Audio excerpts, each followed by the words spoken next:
Há algo que se dê para se aproveitar de Nietzsche? Pessoal, vamos ser muito sinceros. No estudo de qualquer filósofo, não importa qual é a sua ideia, não importa qual é a sua escola, sempre há algo que nós podemos de fato aproveitar de cada um deles. Seja ele ateu, seja ele agnóstico, seja ele marxista, seja ele progressista, conservador ou mesmo libertário. A leitura de cada autor não deve ser feita acerca dos preconceitos que nós temos acerca de cada um deles. Eu não posso ler Eric Voegelin entendendo o gnosticismo a partir de uma concepção católica. Do mesmo modo, eu não posso ler as obras de Olavo de Carvalho sem entender de que ele é um filósofo e não um teólogo. Não posso compreender a concepção de intuicionismo radical do Olavo de Carvalho, levando em consideração o radicalismo filosófico que houve na metade do século XIX e no começo do século XX acerca do irracionalismo. Da mesma maneira, eu não posso ler Nietzsche levando em consideração somente as concepções posteriores, ou seja, o próprio niilismo que veio acontecer, tanto na Europa, que estava inclusive acontecendo já no tempo de Nietzsche, bem como no niilismo que acontecera na Rússia, magistralmente combatido por Dostoiévski. O que eu acho que essa pergunta quer mais dizer é: em que medida eu posso ler Nietzsche? E não em que eu posso me basear em Nietzsche.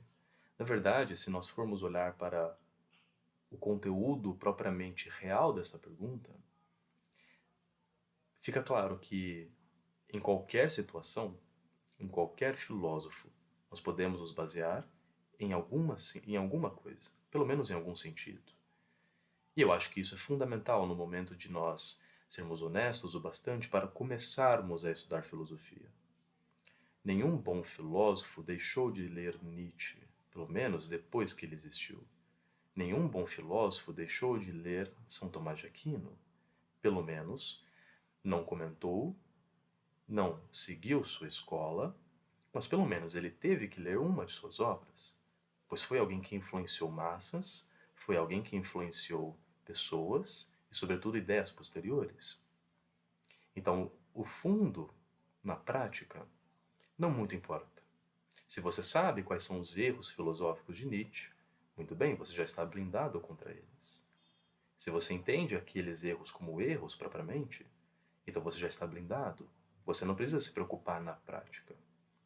Se preocupe de fato em entender qual era a concepção de realidade, de ser humano, que o próprio Nietzsche havia desenvolvido. E aí sim você pode tirar outras conclusões. Mas este espírito muito pós-moderno da recusa de determinados autores, simplesmente por determinadas concepções que eles explanam, não é um espírito propriamente filosófico.